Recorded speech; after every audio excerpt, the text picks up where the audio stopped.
Hello tenth class, कैसे हो आप सब? सब बढ़िया, सब राजी खुशी। तो आज हम स्टार्ट करेंगे चैप्टर फर्स्ट से। ये हमारा एक क्विक रिवीजन वाली वीडियो होने वाली है। मतलब बेसिकली हम इसमें फर्स्ट चैप्टर को कवर करेंगे पूरा का पूरा, तो थोड़ा ध्यान से देखना। देखो चैप्टर क्या हमारे पास में, केमिकल रिएक्शन एंड इक्वेशन।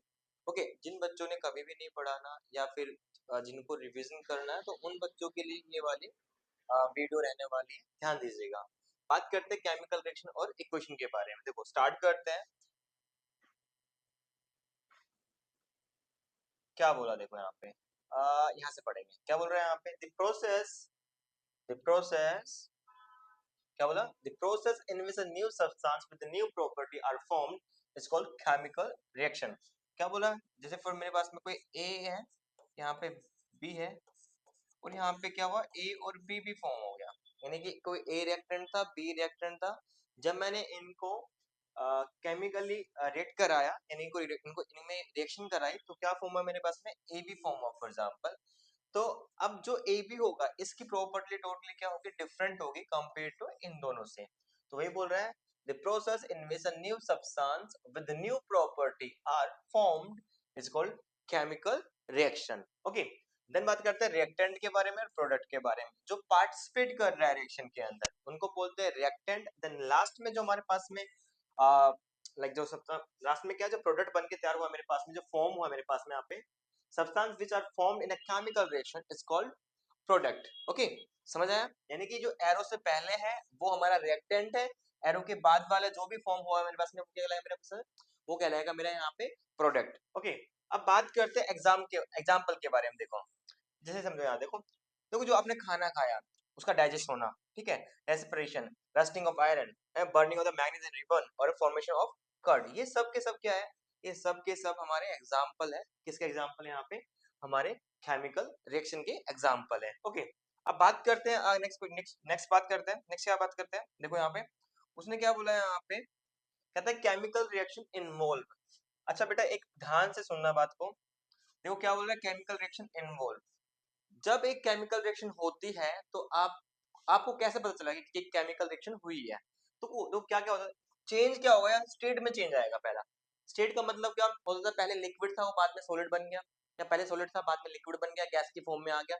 तो जब कभी भी रिएक्शन होगी, तो हमारे पास में क्या, स्टेट में चेंज हो सकता है, या उसके कलर में चेंज हो सकता है, या उसके टेम्परेचर में चेंज हो सकता है, या फिर इवोल्यूशन ऑफ गैस हो सकता है। ठीक है ना? तो ये हमारे पास में चार चेंज है जो आपको याद रखना है, जो आपको ये बताएंगे कि केमिकल रिएक्शन हुई है। ओके, अगर मैं बात करूं आगे, नेक्स्ट देखो अभी क्या बोल रहे हैं उसके बाद में। अगर मैं देखूं यहाँ पे क्या बोल रहे हैं यहाँ पे, way of representing of a chemical reaction. देखो हमारे पास दो तरीके हैं रिप्रेजेंट करने के। क्या है पहला यहाँ पे, एक होता है वर्ड इक्वेशन, एक होती है मेरे पास में यहाँ पे केमिकल इक्वेशन। देखो दोनों में डिफरेंस क्या है, वर्ड इक्वेशन में कुछ नहीं है, आपने क्या किया, केमिकल के नेम के साथ में उसको लिखा। जैसे यहाँ पे मैंने कहा जिंक प्लस में सल्फ्यूरिक एसिड को जब मैं लिख रहा हूँ यहाँ पे, और यहाँ पे क्या बना, जिंक सल्फेट प्लस में हाइड्रोजन गैस बन के तैयार हो रही है।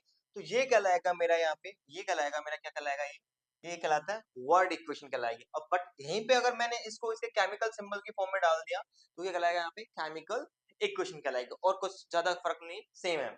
ओके, अब बात करते हैं यहाँ पे केमिकल इक्वेशन के बारे में। केमिकल इक्वेशन क्या होती है मेरे पास में यहाँ पे, देखो ध्यान सुनो यहाँ पे क्या बोल रहा है केमिकल में, अ chemical reaction can be represented by the chemical equation.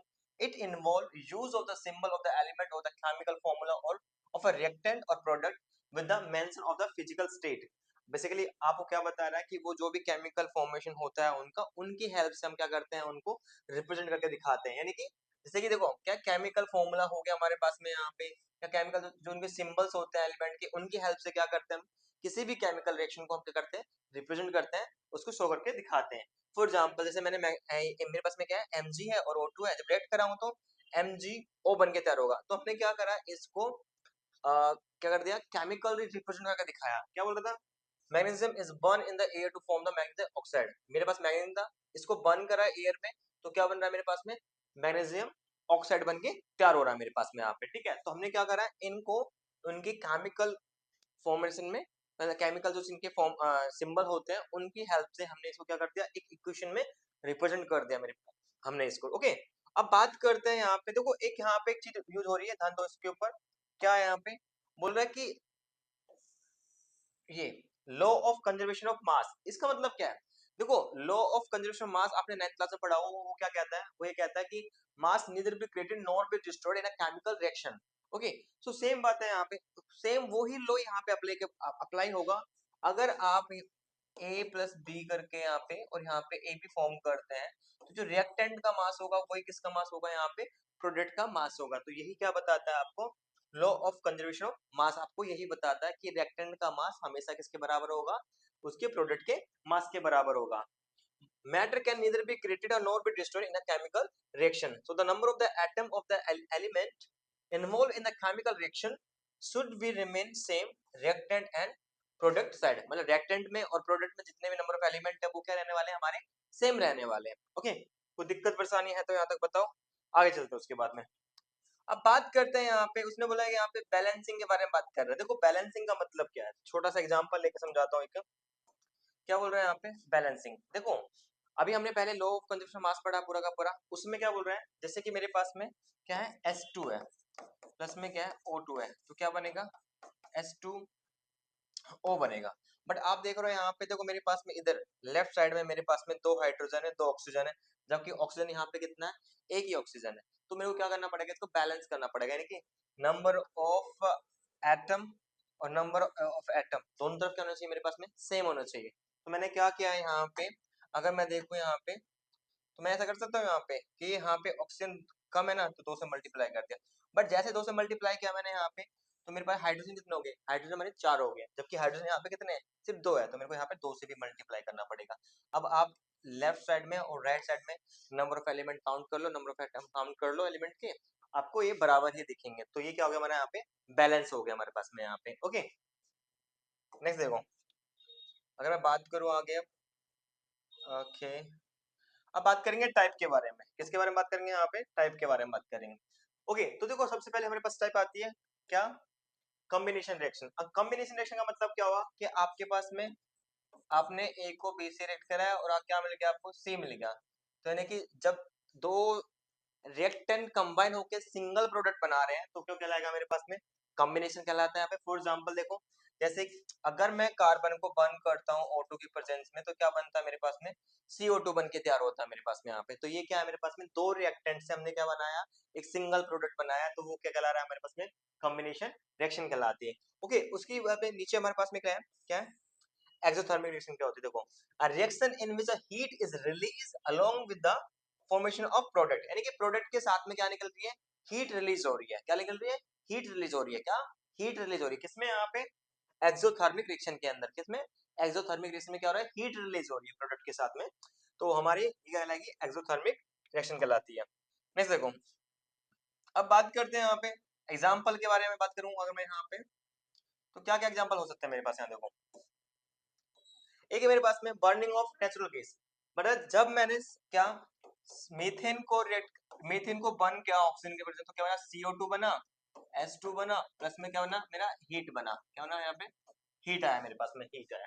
ठीक है, तो ये क्या मेरे पास में यहाँ पे हीट रिलीज हुआ ना, यहाँ पे ऑक्सीजन क्या बोलते हैं, हीट रिलीज हो रही है ना मेरे पास में यहाँ पे। तो ये क्या होगा, इसका एग्जाम्पल हो गया मेरे पास में। ठीक है, ये भी एग्जाम्पल है, ये भी एग्जाम्पल है, तो दोनों आप याद करो एक्सोथर्मिक रिएक्शन के लिए, आप ये याद करोगे। ठीक है, अब बात करते हैं डिकम्पोजिशन रिएक्शन के बारे में। तो अब इसमें क्या होता है कि आपके पास सिंगल प्रोडक्ट है, क्या आपके पास में यहाँ पे सिंगल प्रोडक्ट है, यानी कि मेरे पास ए था, कोई ए को ब्रेक करके क्या बनेगा, बी और सी बनता है। सिंगल रिएक्टेंट जब ब्रेक डाउन हो जाए आपका दो प्रोडक्ट के अंदर, तो हम क्या बोलेंगे उसको, डिकम्पोजिशन रिएक्शन। क्या बोलेंगे यहाँ पे, डिकम्पोजिशन रिएक्शन। फिर से बोलो, क्या बोलेंगे, डिकम्पोजिशन रिएक्शन। ओके, अब देखो डिकम्पोजिशन रिएक्शन के अंदर ये मैं बात करूं अगर यहाँ पे, तो इसमें हम एक पढ़ेंगे क्या, थर्मल, इसके टाइप पढ़ते हैं, थर्मल डिकम्पोजिशन। क्या पढ़ेंगे इसके टाइप में, थर्मल डिकम्पोजिशन। अब देखो थर्मल में क्या होगा, when the decomposition is carried out by heating, यानी कि हीटिंग की वजह से जब हमारे पास में रिएक्शन हो रही है, कौन सी रिएक्शन हो रही है, डिकम्पोजिशन रिएक्शन हो रही है, तो उसको क्या बोलेंगे हम, उसको thermal decomposition reaction. Okay, next देखो उसके बाद में, टाइम लग रहा है इसमें ज्यादा है। ओके, बेटा ये इनके एग्जाम्पल है, प्लीज ये एग्जाम्पल जो देखना एग्जाम में, ये एग्जाम में बहुत आते हैं एग्जाम में। आपको एग्जाम में देखो क्या करना है, हर एक रिएक्शन के ना 2 से 3 एग्जांपल याद कर लो, जितने भी रिएक्शन दे रखी है उनके सबके 2 एग्जांपल 3 एग्जांपल याद कर लो। मैं लिख के दे रहा हूँ कि यही एग्जाम में आने वाले, इससे बाहर कुछ नहीं आएगा। कितना अलग से बनाएगा, कुछ अलग नहीं होता, सब सेम तुम्हारी एनसीईआरटी का ही होता है, बाहर बाहर से कुछ नहीं होता।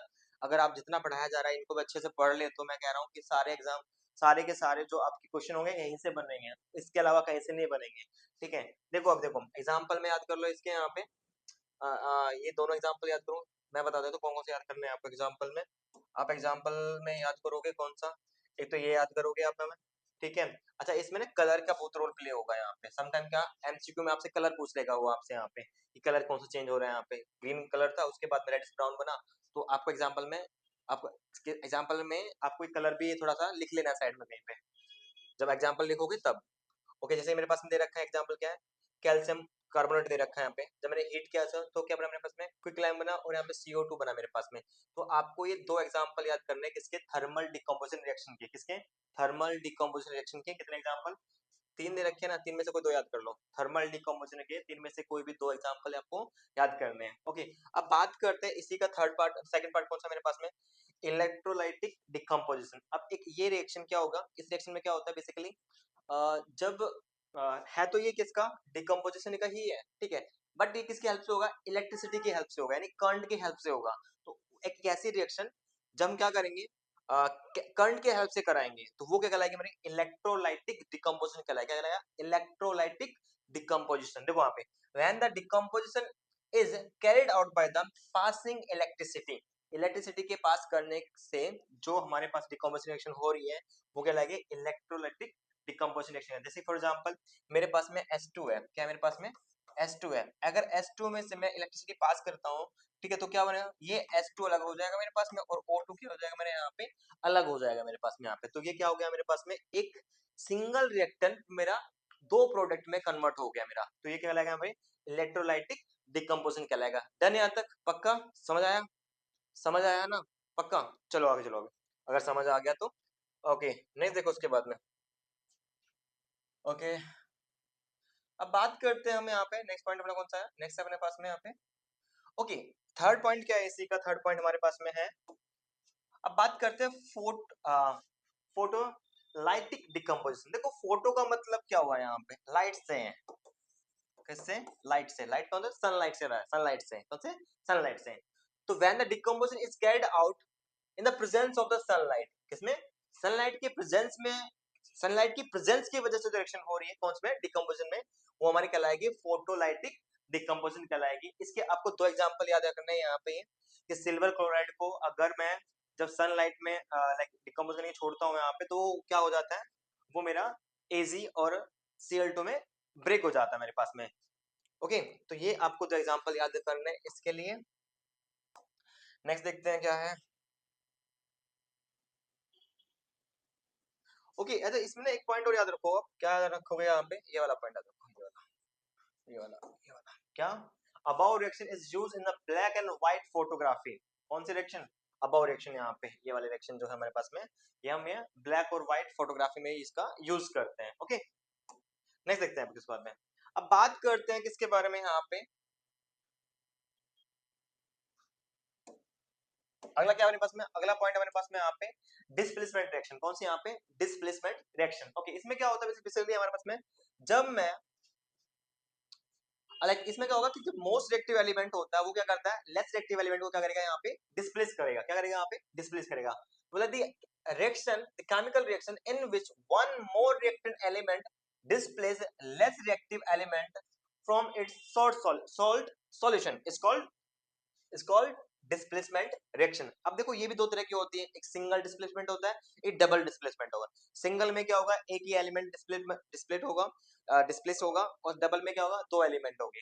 तो क्या पढ़ेंगे, इसका एग्जांपल क्या याद रखोगे आप यहाँ पे, ये वाला एग्जांपल याद रखोगे यहाँ पे, सिर्फ और सिर्फ ये वाला ओनली। ओके यहाँ पे क्या, ये मेरे पास में सिंगल एक एग्जांपल याद रखो इसका, ये वाला एग्जांपल यहाँ पे, कि जब मैंने जिंक को कॉपर सल्फेट से रेड कराया तो जिंक सल्फेट बना मेरे पास में और कॉपर अलग, मैंने अलग से फॉर्म हो गया मेरे पास में।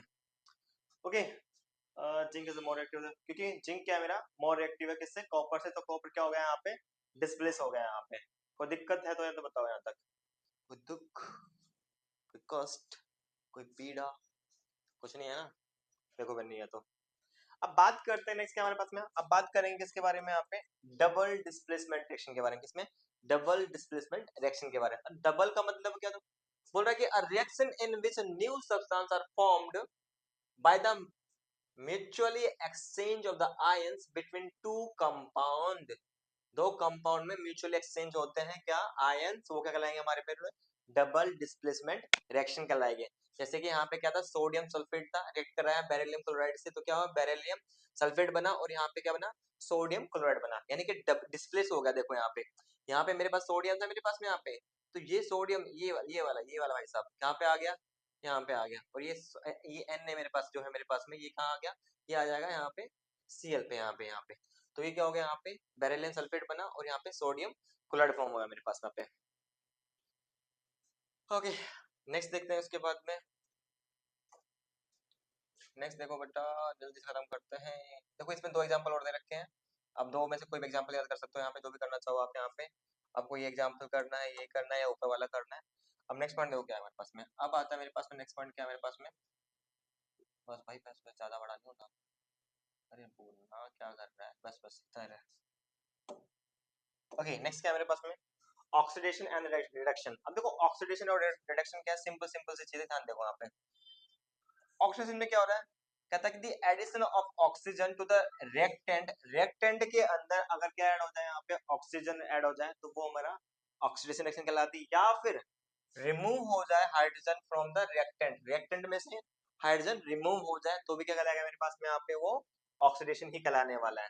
अब बात करते हैं, जैसे कि एग्जांपल देखो यहाँ पे मेरे पास कॉपर था, कॉपर में क्या ऐड हो गया यहाँ पे, ओ ऐड हो गया यहाँ पे, तो क्या कहलाएगा यहाँ पे, ऑक्सीडेशन, ये ऑक्सीडेशन कहलाएगा। देखो यहाँ पे कॉपर ऑक्साइड है, S2 है, S2 क्या होगा, रिमूव हो गया यहाँ पे, फॉर एग्जांपल क्या होगा, रिमूव हो गया यहाँ से, ठीक है, remove of the hydrogen from the reactant, तो क्या बन गया मेरे पास में, ये अलग से सी कॉपर प्लस में वाटर बन के तैयार हो गया, तो ये क्या कहलाएगा मेरे पास में, ऑक्सीडेशन के एग्जांपल हो गए। एक एग्जांपल और देखो यहाँ पे, देखो जैसे कि for example copper sorry copper oxide plus में S2 दे रखा है, रिएक्ट करा है, तो इसमें क्या हुआ, ऑक्सीजन था, रिमूव हो गया यहाँ पे, तो ये कहलाएगा रिडक्शन। यहाँ पे क्या था, S2 था, ठीक है, ऑक्सीडेशन है ना, हाँ ठीक है, ऑक्सीडेशन रिडक्शन, अच्छा रिडक्शन नहीं बताया ना, सुनो सुनो, addition of the hydrogen, hydrogen को जब ऐड करते हैं टू द रिएक्टेंट, तो वो क्या कहलाता है, मेरा रिडक्शन कहलाता है। या फिर रिमूव करते हैं ऑक्सीजन को फ्रॉम किसमें से, रिएक्टेंट में से, तो क्या कहलाएगा मेरे पास में, वो रिडक्शन कहलाएगा। जिसमें से इसमें रिमूव करा तो क्या कहलाएगा मेरा, रिडक्शन। इसमें क्या हुआ, यहाँ पे ऑक्सीजन को ऐड करा हमने यहाँ पे, तो क्या कहलाएगा मेरे पास में, यहाँ पे रिएक्टेंट में ऐड करेंगे तो क्या कहलाएगा, ऑक्सीडेशन कहलाएगा। ओके, नेक्स्ट देखो क्या कह रहा है बेटा।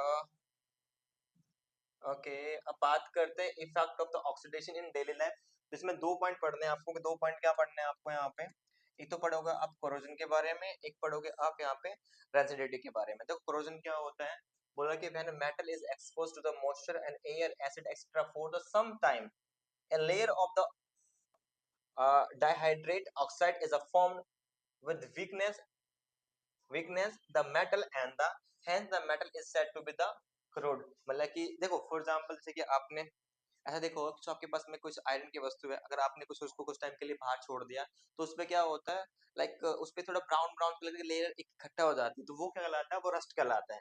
अब देखो आयरन में क्या होती है, रस्टिंग होती है। ब्लैक कोटिंग इन सिल्वर, सिल्वर पे जो होगा वो उसको क्या बोलेंगे यहाँ पे, जो ब्लैक कलर आपने देखो कि बोलता है कि जो सिल्वर होता है वो ब्लैक पड़ जाता है, तो वो ऑक्साइड बना रहता है, इसी वजह से वो ब्लैक पड़ता है। अब ग्रीन कोटिंग इस पे होती है, कॉपर पे हो जाती है, अगर हम क्या करते हैं उसको एयर में कुछ टाइम के लिए छोड़ देते हैं। और तो ये सारे के सारे एग्जांपल किसके हैं यहाँ पे, क्रोजन के एग्जांपल है। देखो आयरन में रस्टिंग कहलाएगा यहाँ पे, और यहाँ पे अगर इसमें क्रोजन बोलूंगा ब्लैक, इसमें क्या बोलते हैं सिल्वर में, तो ब्लैक कोटिंग होती है, और यहाँ पे कैसे अपने पास कॉपर में कैसे ग्रीन कलर की कोटिंग हो जाती है। तो ये सब किसके एग्जांपल है, क्रोजन के एग्जांपल है। ओके, अब क्वेश्चन सवाल ये उठता है कि हम इसको रोक कैसे सकते हैं। सिंपल सा तरीका है, पेंट कर सकते हैं, पहला पॉइंट। दूसरा पॉइंट, ग्रीस वगैरह का यूज कर सकते हैं।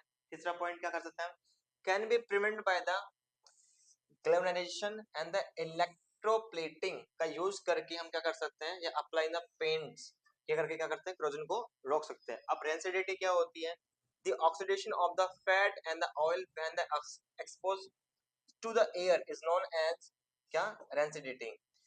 It's lead to with the bad smell and the bad taste. क्या होता है जब कभी जो तुम्हारा फैट है या ऑयल है वो क्या करता है एयर के कांटेक्ट में आता है तो देन उसके बाद में वो क्या फॉर्म करेगा यहाँ पे रेंसिडिटी फैलाएगा. क्या बोल रहे हैं यहाँ पे the oxidation of fat, fat का oxidation, oxidation of fat and oil क्या कहला रहा है मेरा रेंसिडिटी कहलाता है. ठीक है, इससे क्या होगा खाने का टेस्ट खराब हो जाता है. सिंपल सी बात है. अभी तुम चिप्स लेने जाते हो सम टाइम क्या होता है चिप्स के अंदर से जो एयर है वो गायब होती है और आप उसको जब खाना स्टार्ट करते हो तो क्या देखते हो कि उसमें स्मेल जो है स्मेल हो रखी होती है उसका टेस्ट अजीब सा आ रहा होता है. वो क्यों आता है क्योंकि वो क्या क्योंकि कैसे आता है वो रेंसिडिटी की वजह से आता है. अब मेथड आता है कि इसको रोक कैसे सकते हैं. तो खाने को टाइट जार में रखो. ठीक है, दूसरा आप नाइट्रोजन का यूज कर सकते हो. जितने भी चिप्स के पैकेट होते हैं उनमें सब में क्या आते हैं नाइट्रोजन डली होती है उनके सब में. ठीक है, तो आप इस टाइप से आप क्या कर सकते हो आप यहाँ पे उनको प्रिवेंट कर सकते हो. किसको रेंसिडिटी से. नेक्स्ट देखो यहाँ पे. ओके ये खत्म हो चुका है हमारे पास में यहाँ पे. ठीक है, ये कुछ क्वेश्चन है देख लेना एक बार. अगर आपको क्वेश्चन चाहिए हो तो आप कमेंट कर देना. मैं आपको लाइक मोस्ट रिपीटेड क्वेश्चन जो है जो हर साल आते हैं मैं वो आपको डाल दूंगा. वो देख लेना आप लोग. ठीक है, तो आज के लिए इतना ही. होप सो देखते हैं अब नेक्स्ट क्लास में अपने सेकंड चैप्टर करेंगे. ओके, तो बाय टेक केयर.